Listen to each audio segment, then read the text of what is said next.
Completely forget everything you've been told about potty training in the past. Most of the information out there today is dangerously outdated, and the odds are it'll actually hurt your chances of quickly and easily potty training your child.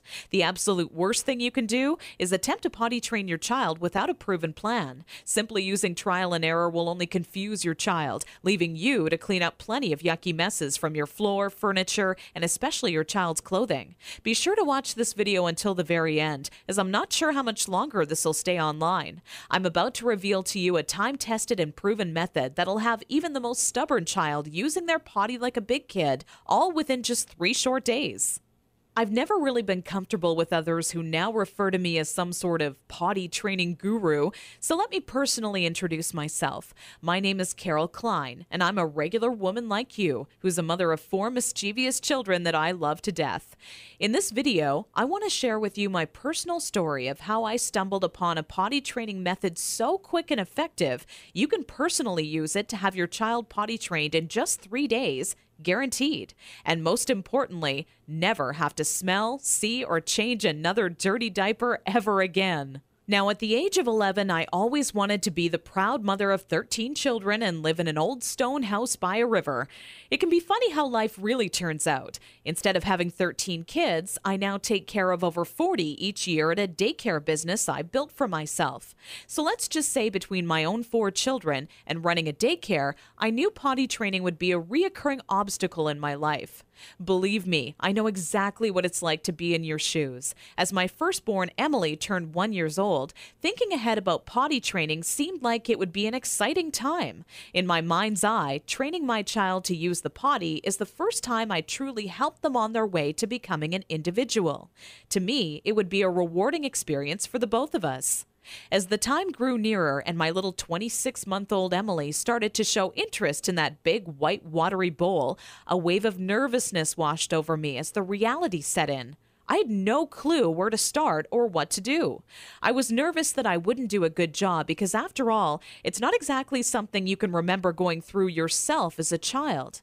Being unable to relate to what my child would be going through made things that much more nerve-wracking. That's when I had to take a step back and say to myself, know that it's not your fault. There are people who teach you how to go through giving birth and people who show you the proper way to hold and burp your child, but no one prepares you for potty training. It's all a bunch of personal opinions and hearsay when all you really want is an exact plan to follow that'll do the trick and do it fast.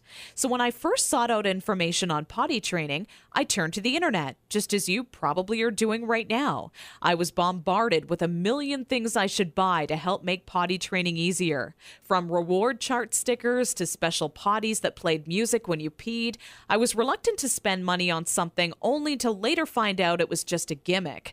I guess you could say I didn't want my money to be the only thing flushed down the toilet. Like you probably already have, I started to notice pull-up diapers becoming more and more popular with parents, and that's when I started to see a common trend between children in my daycare. The boys and girls who were potty trained the fastest were the ones whose parents never trained them with pull-up diapers.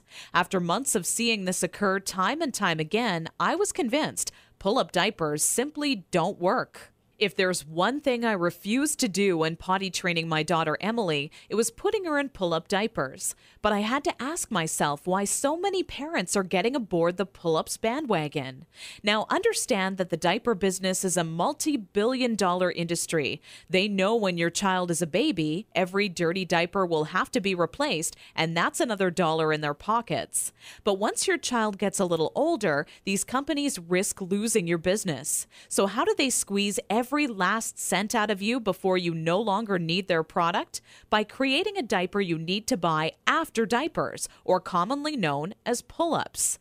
This is all really a ploy for the company to get your business longer. All these companies really care about is how much money they make and sneakily advertise it as some amazing tool for potty training. Without turning this into a boring rant, these diapers will more than triple the amount of time it takes to successfully teach your child how to use the potty. Now, with that said, let me give you a word of warning. Not having your child potty trained quickly is completely frustrating, and the story I'm about to share with you will reveal just how messy it can be. Anyone who knows me would call me a shopaholic with no hesitation. On weekends, my big adventure of the day would be running out to the mall and window shopping or trying on different outfits. I very seldom bought anything, as most of our family's income went towards food and bills, but it's always nice to look.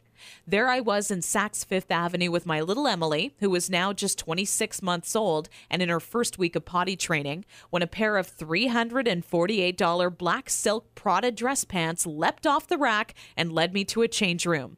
Now, I would never spend that on a pair of pants myself, but just had to see how they would look on me. They were a perfect fit, and as I turned my body from left to right, my eyes would stay glued to the mirror, admiring myself in the pants from all sides. You see, what made trying to potty train Emily on my own without a plan so frustrating was that I had no idea how to make her tell me when she needed to go potty. While my eyes were fixed on the mirror, Emily quietly had an accident all over the changing room floor without me even noticing. I unbuttoned the pair of Prada pants and immediately wished life had an undo button as I watched them fall down in the puddle